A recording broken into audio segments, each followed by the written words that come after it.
Hey First Pres, What's Up is coming to you from First Presbyterian Church in York, Pennsylvania, providing pertinent and helpful information, inspiration, and encouragement in these challenging times.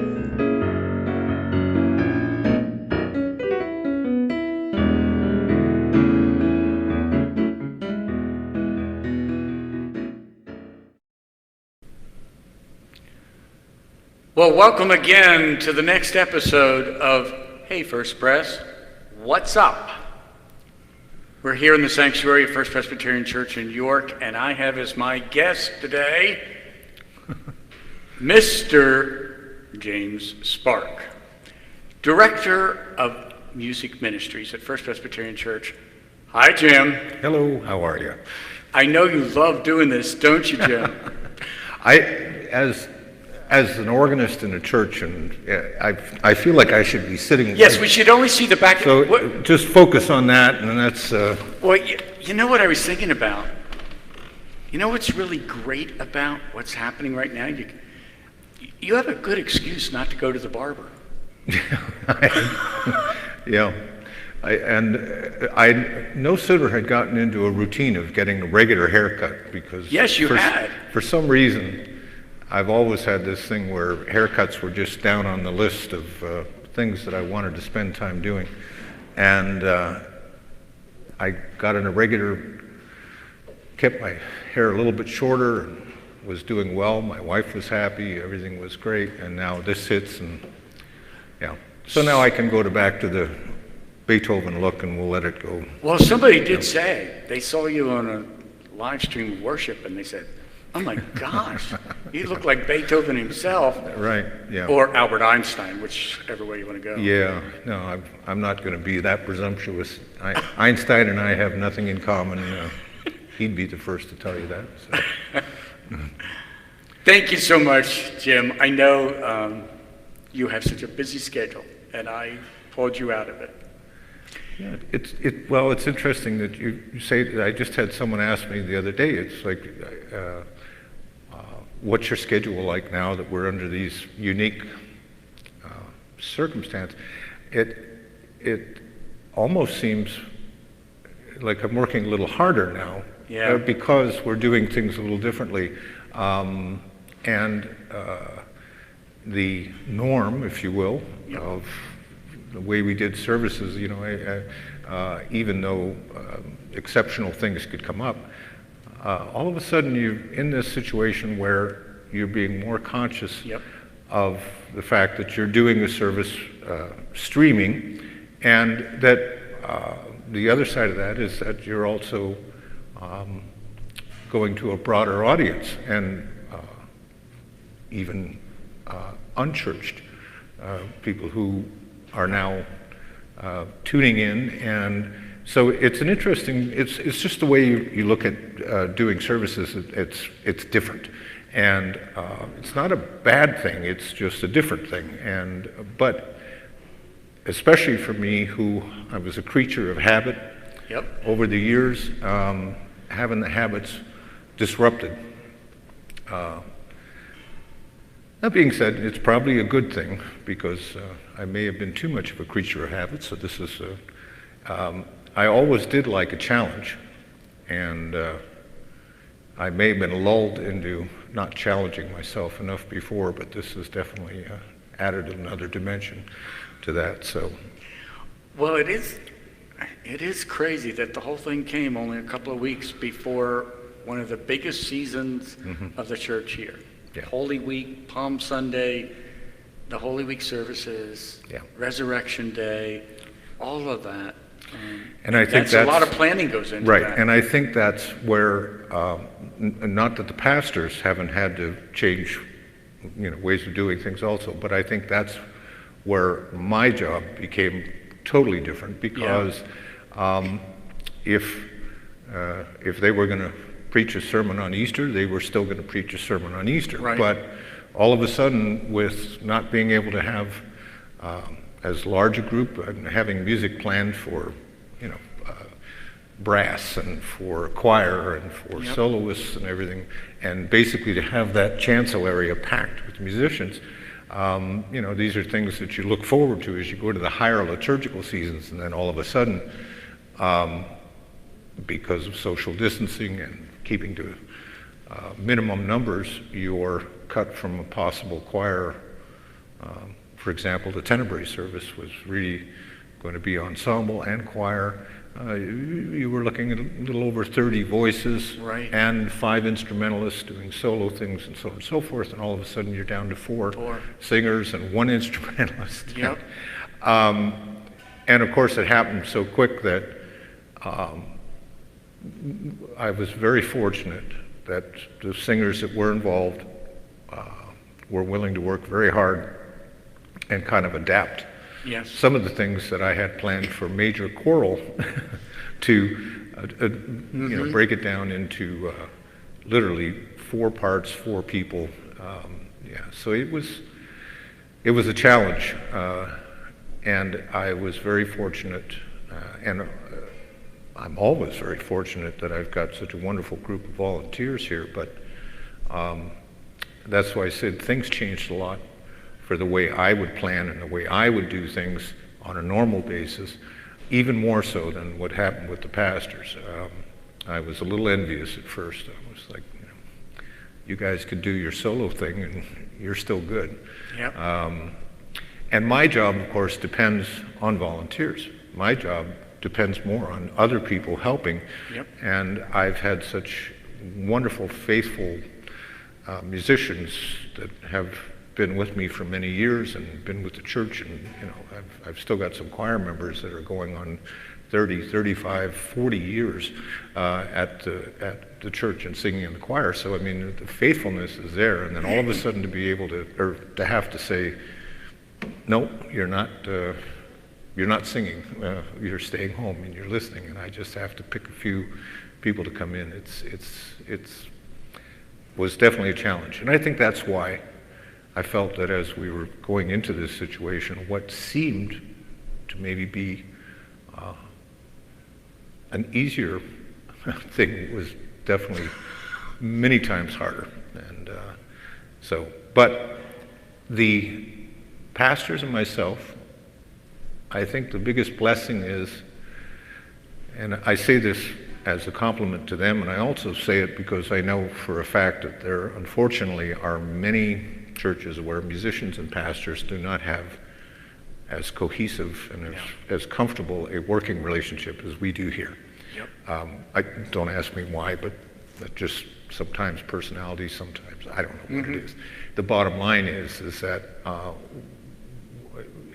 have a good working relationship with the pastors, and so that they help me in my job so much, to be able to come up with some ideas, and sometimes it's maybe a little bit out there, but again, that's where the challenge comes in, and it's wonderful because I'm like, okay, when there are days where I feel like I'm getting a little old, having a challenge is invigorating. Gives me a headache, but it's invigorating. Well, I want to thank you because you and I, we've had a lot of conversation over the years, Jim. Yeah. And you and I know that music for a lot of churches holds a worship together. And the message is important, no question about it. I mean, and those are the people of a Reformed tradition. The pulpit, the preached word is central to our worship, but so is music. And music can hold a worship together, or it can really just be a real downer. Yeah. And I have appreciated what you've been able to do, what we already appreciated in just when we had normal life. But even now, having to move so quickly into live streaming, which we were not planning to do this very early, and here it is. And the quality of the worship music has not changed one iota. I would not have expected it to, but you have kept it right up there. And I know I speak not just for myself, for many, many other people. Thank you, thank you, thank you. Well, I appreciate it. But like I said, I can't do my job without, even though it's less volunteers, but I still have people volunteering and willing to come in and Right. Sing and to play. That makes me look good. Yeah. Well, and it's tricky. I mean, we have to abide by social distancing rules. And so obviously you have people spread out in the choir. They're not going to be close to each other to hear each other as much as if they were near one another. So that's a challenge to your singers. Yep. Yeah, that is already something that, and some people have had more problems with it than others. But, again, as you go into something new, as you're doing it a little bit, you start getting more used to the unique circumstances and some of the inherent difficulties that just come with doing things differently. Yes, I think each week we seem to be getting into a little more of a groove. And we were talking about this with pastors and the staff, and I'm sure session will be, and I heard you mentioning with Kyle in your interview with him that, this was something that, this was part of our goals. This was the streaming and having the internet exposure and so on and so forth was something that we were working on anyway, but it was on a slow track. And so this kind of booted us into the present pretty quickly. And so, it's a good thing, but it is something that we are adapting to. Yeah.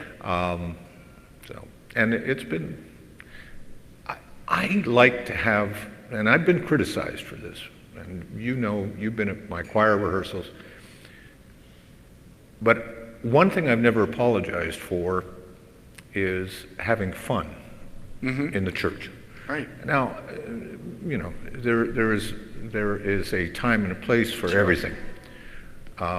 But like I said, being a challenge and giving me something a little different to do, and there are times where even though I may be a little anxious about what's going on during a particular service under these circumstances, when it's all said and done, I'm like, wow, that was fun. Yeah. That was fun. Now, as a pastor, you can do a very serious, quote unquote, theologically profound sermon and service, but at the end, because you know that your job is to glorify God and that you can say at the end that you're happy and that you had a good time. And I think sometimes people don't realize that there is, like anybody, if you do a good job at something, it's not being self-congratulatory, it is being happy that you succeeded at what you tried to do. And of course, my job as a musician and all of the volunteers and all of those that sing with us and play with us, our job is to enhance the worship experience. Amen. So wherever the worship experience is, if it's at home, if it's on the couch, if it's somebody laying in bed watching it on television, that's wonderful. It just puts a greater emphasis on our enhancing their worship experience. Right. And as you said, the spoken word, the scripture is extremely important part of the service. And yet some people on any given day may be moved by an interpretation of the scripture in song, or they may be moved even by an instrumental piece by one of the great classic composers. There are many things that can move us and enhance our spiritual experience, and so that's a fun part of my job. Yeah, and that's what I've appreciated about you. I've told you this before. I've been in a variety of churches, a variety size of churches.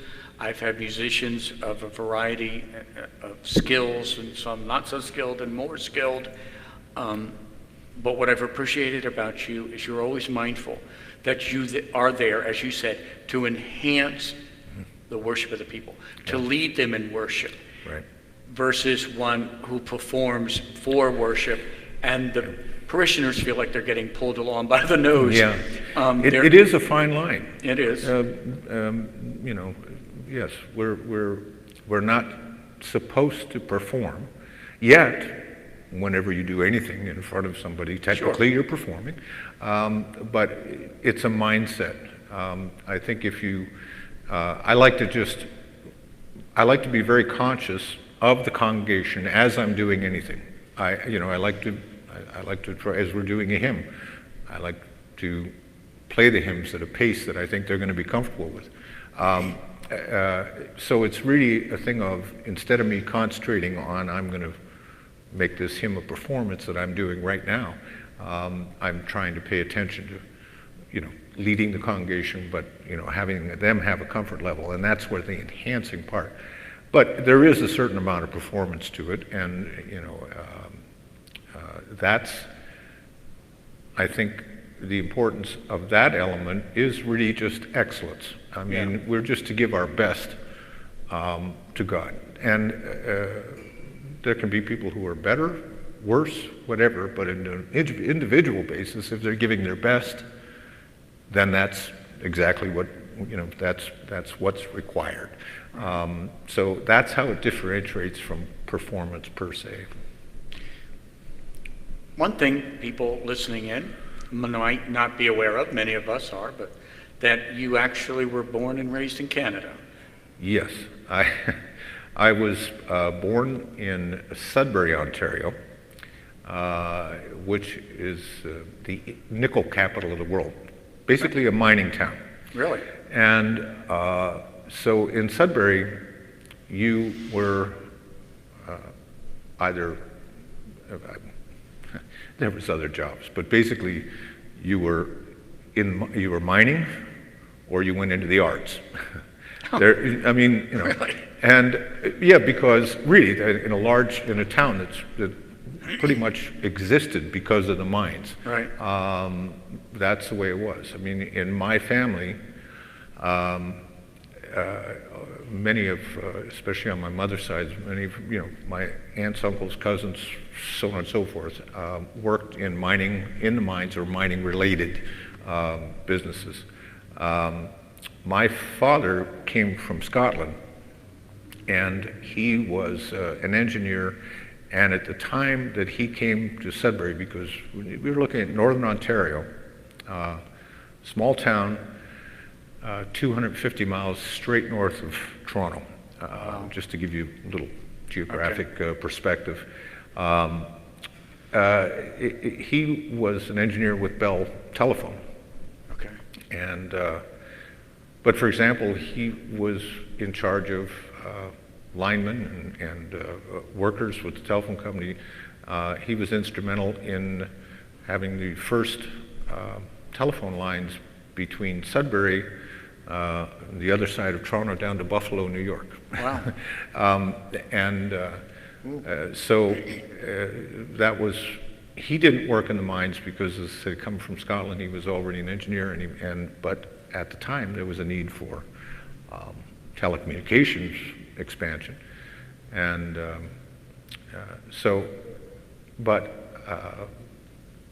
like I said, a lot of my other relatives in Sudbury did work in the mines.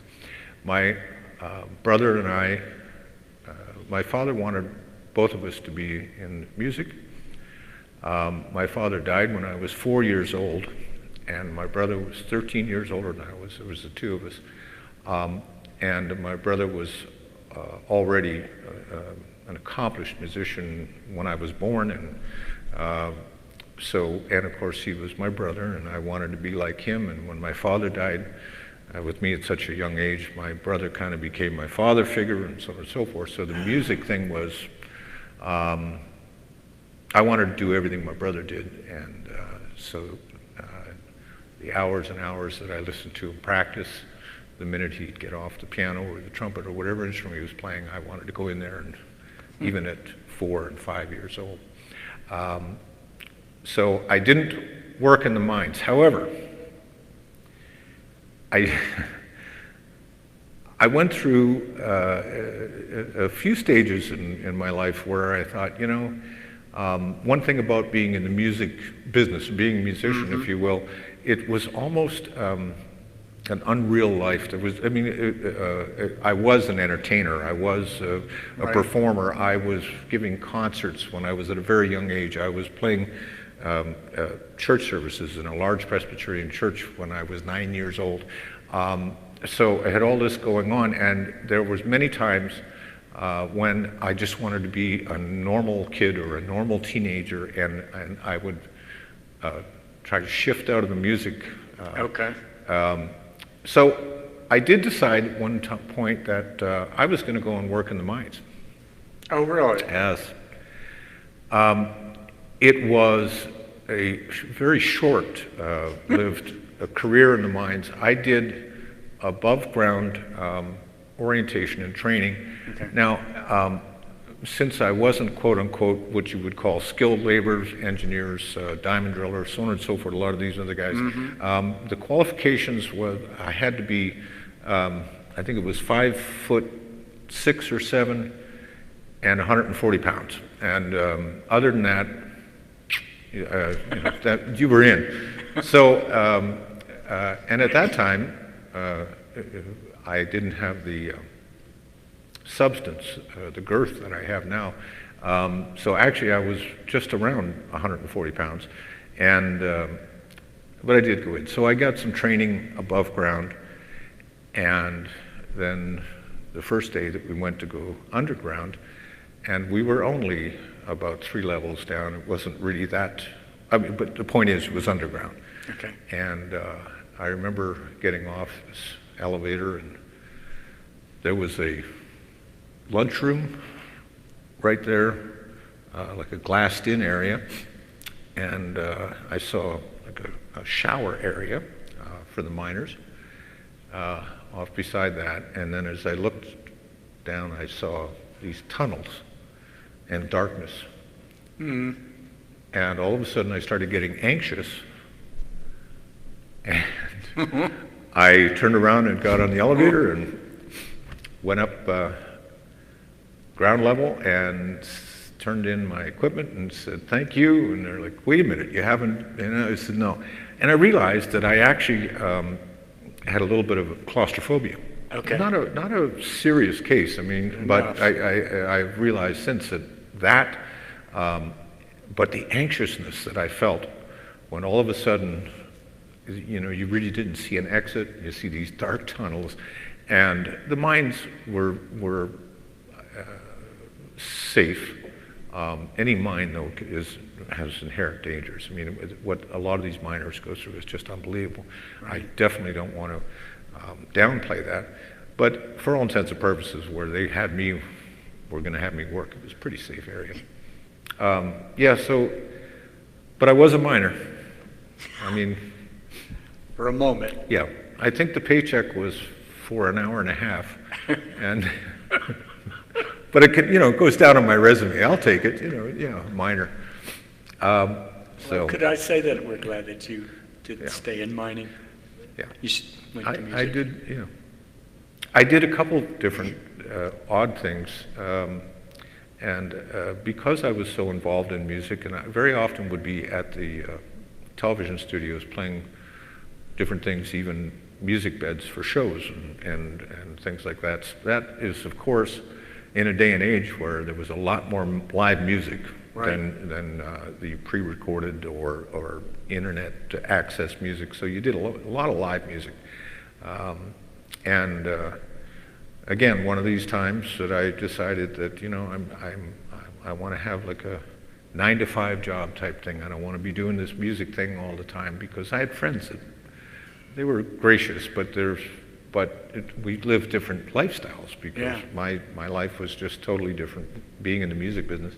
And so I was mentioning this to the particular television station I was working at this one time, and mentioned it to the manager, and he said, "Well, if you want to work here, we can give you a job." So I worked as what they call a telecine operator, basically a switcher. Did that for on and off for about 6 months, until I realized, why am I doing this? I love music. Yeah. But I kept thinking there's got to be, I should be doing something else, because having a life as a musician, it just doesn't, it doesn't seem, it's like surreal. And even today, I'm so blessed. But it is so odd when people say, so what do you do for a living? And of course you have some people, I'm an accountant, I'm a pastor, I'm a whatever. I mean, you've got all these, and everybody's like, oh, that's wonderful. And they say, I'm a musician. And they look at me and say, what? I'm a musician. Like a starving artist or something. Yeah. And they're like, yeah, but what do you do for a living? I said, no, actually, that's what I do for a living. And then, of course, right, you get paid to do that. And then, of course, they're like, well, obviously, you don't make any money, but I'm glad you're doing it and everything. Yeah, right. And but it is interesting. It's funny, people don't consider music, being a musician, a profession as much as, I guess they relate it more with being an entertainer. Yep. But there are some of us that are plugging away there as. You were a jazz musician for a good while. Is that pretty what you did on the road? Yeah. No, not so much on the road. What I did when I went on the road was actually with a comedy show band. And the comedy show band, actually, we did music and comedy. Okay. We did shows that, not covering as much as impersonation. So we did, at the time, we did a lot of the old rock and roll, the Beach Boys, Elvis medleys, Four Seasons, all the stuff. But I got involved in that as an arranger. That was considered my talent at the time, to kind of arrange things. You weren't the comedian then? Well, no, and I wasn't. And as a matter of fact, the other guys we pretty much, we would discuss some things, and we had some things planned out, but our shows were a lot of spontaneous, not combustion, spontaneous comedy. Kind of like what you and I did. Yes. And so anyway, but it was an interesting thing, because here I went from being a highly trained classical musician, and believe me, I loved that, and it was so important that I had that foundation. But my brother, who was my mentor, my teacher, my partner in music for so many years and whatever, he insisted that, number one, whatever I do it right. So when I did classical music, even though I wanted to play like him, and I could sit down and by ear, I was blessed with a God-given talent of having a good ear. And I don't mean that in any way to sound conceited. It's recognized here. Well, no, but what it is to this day, I still thank God for that, because many things in music came easily to me. Mm-hmm. And what my brother had to do as my teacher, and as, for all intents and purposes, for many years, my father, acting as my father figure and my teacher, and he had to insist that I practice and that I learn and that I, do the theory, do everything by the book. Don't skip steps. steps. Right, and so that, he was affiliated with the Royal Conservatory of Toronto, University of Toronto, and we went through the entire, exactly as, I took the exams, I did everything as I was growing up, and I did it in piano, trumpet, and violin. And like I said, if whatever I did, he insisted that, I just don't play it because I could play it. Right. I don't just sit down because I got a good ear and I can rattle off stuff. Now, that being said, the good part about it is that I could sit down and rattle off stuff, So it comes back to your question about the type of music, and I played jazz. I loved jazz, and I played in some pickup trios, if you will, for different things, playing jazz. I was involved in a trio that we went to the Montreal, well, it was Granby, Quebec. It was Canadian Open Jazz Festival, and it was sponsored by Oscar Peterson, obviously one of the great jazz pianists of all time. Mm-hmm. And he had this festival in Granby, Quebec, every year, and it was an opportunity to have jazz musicians, especially amateurs and semi-pros and everything, have a chance to get together and to play and perform, and of course had a lot of jazz lovers that would attend this. And I actually got to play with Oscar Peterson on stage just casually. After we had done a set, he came up and had a couple grand pianos there, and he started playing, and he invited us to join him, and I'm like, wow, I'm sitting here with one of the world's greatest jazz musicians and playing. So there was opportunities that came about that, again, were definitely God sent, because I had many opportunities that like that were just such great experiences. So I had the jazz. I loved rock and roll. Mm-hmm.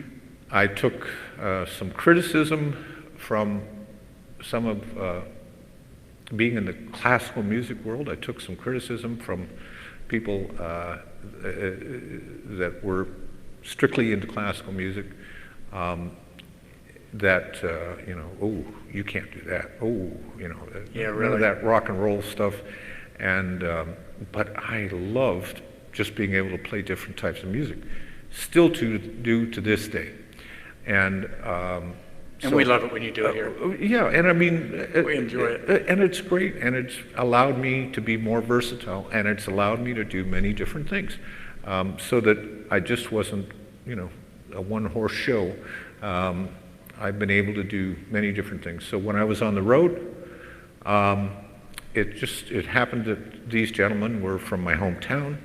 I had known of them, but they had this band, and I went in and did some arranging from them, and then I kind of worked myself into the band because I wasn't happy with the keyboard person they had, so I kind of said, maybe I should play some keyboards for a while. And next thing you know, 4.5 years later, after traveling all over North America, and we were rated as Canada's #1 show band, but we played we played the Caribbean, we played Florida, we played Nashville. I still have trying to think of the name of the, they used to put the entertainment, What's Doing in Nashville. They used to put in the hotel rooms, so you could see what shows were going on when you were at the hotels and everything. They had these pamphlets they put out, and that was one of my prized possessions. We were on the cover of What's Doing in Nashville, and that was back in 1974, I think. Oh. But anyway, that's...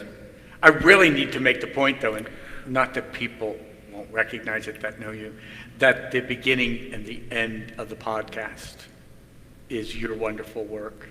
I had asked if you would do it. I knew what song I wanted, Oh Happy Day. Yeah. And people aren't aware of the fact that you just sat up there after Easter worship. I practiced for hours to make sure that I got that down. Right here. Yes. No, that was fun. And that's what I mean, that stuff like that. It was awesome. It's awesome. I love it. I love it. Well, I had an opportunity.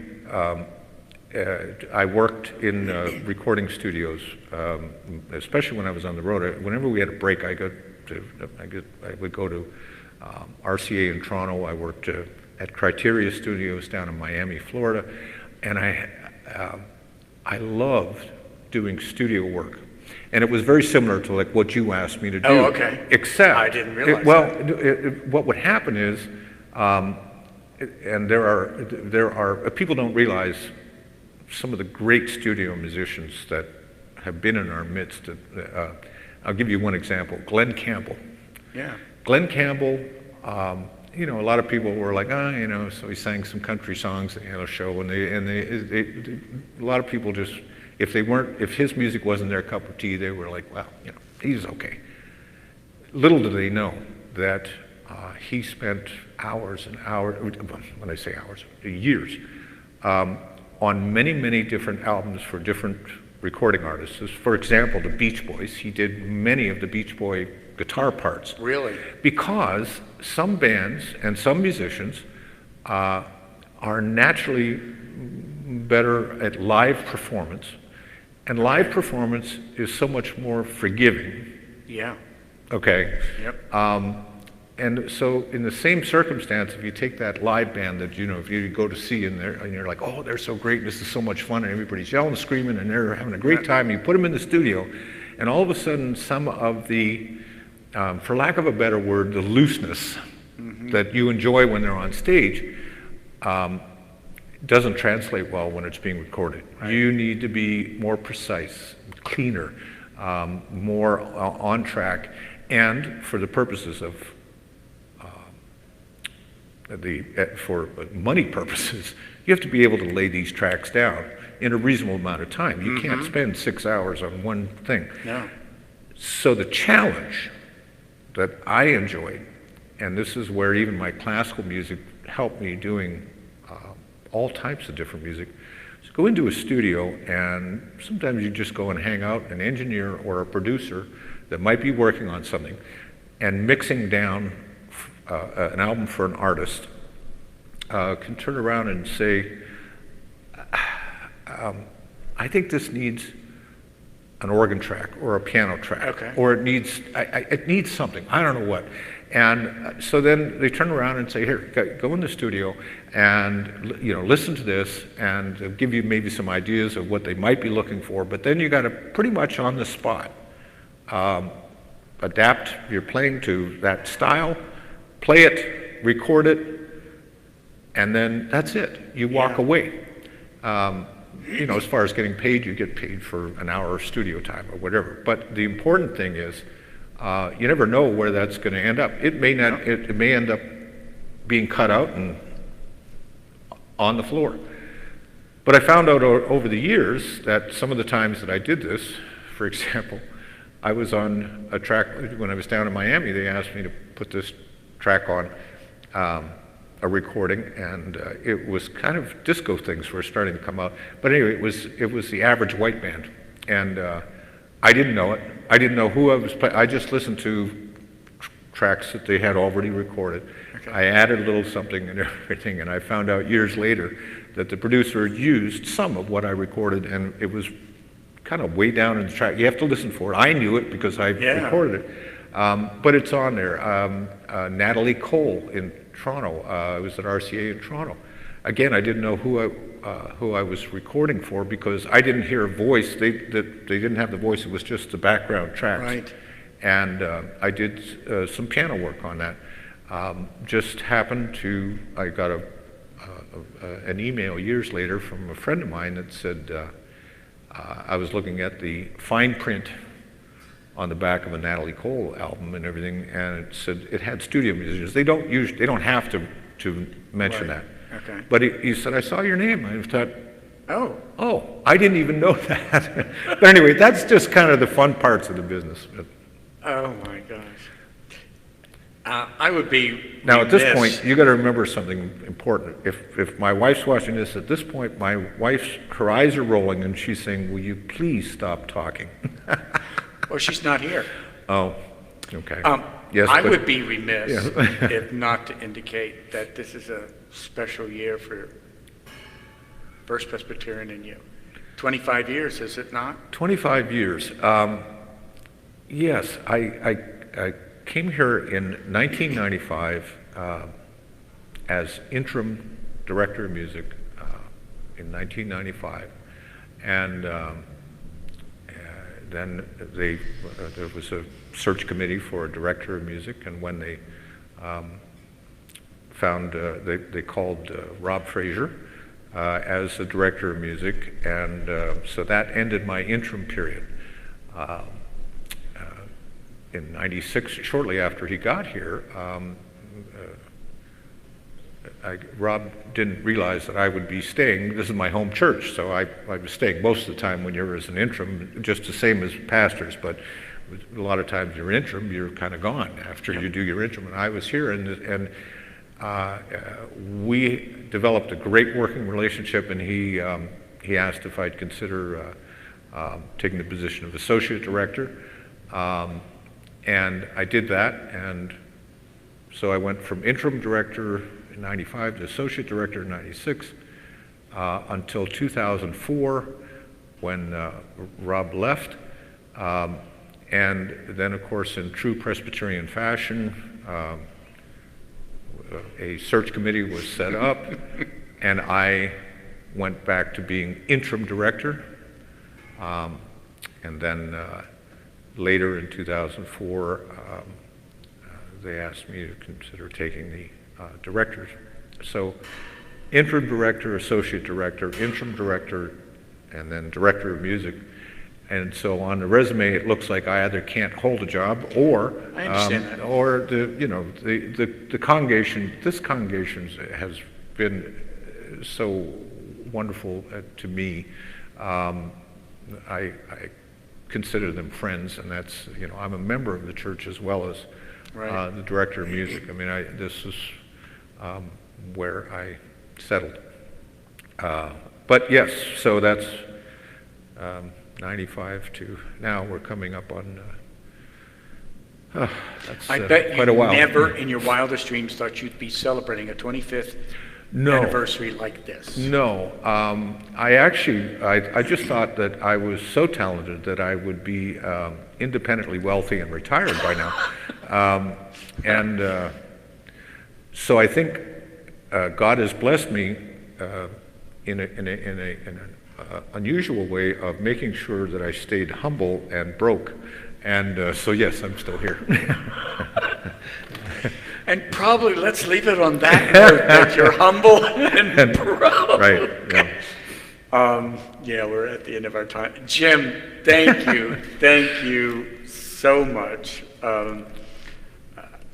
Needless to say, your ministry of music here, but also who you are as a person, your deep concern for the people with whom you work, your deep faith, your full understanding of Reformed faith, and seeking to be true to it, but at the same time realizing that within Reformed faith there's a lot of freedom to move and to express, and you've brought that to us with a congregation that is continually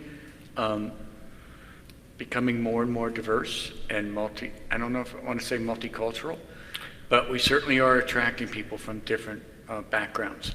Yeah. And because your ability to flow with it and your vast knowledge of different kinds of music and genres and such, and to bring that in a tasteful and worshipful way into worship is invaluable. And as a pastor, I would have loved to have had someone like you on my staff. Yeah. But I just feel blessed to be able to work with you when we are able to.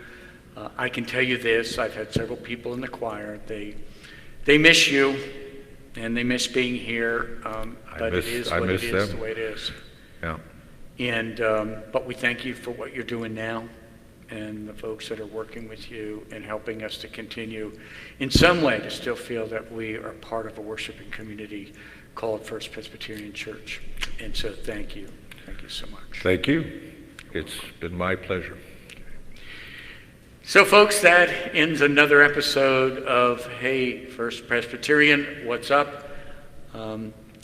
My next guest will be DeLass Johnson, Director of College and Youth Ministries here at First Presbyterian Church. Until then, wishing you grace and peace in our Lord Jesus Christ. Thank you. Oh, happy day. Oh, happy day. When Jesus washed. Oh, when he washed.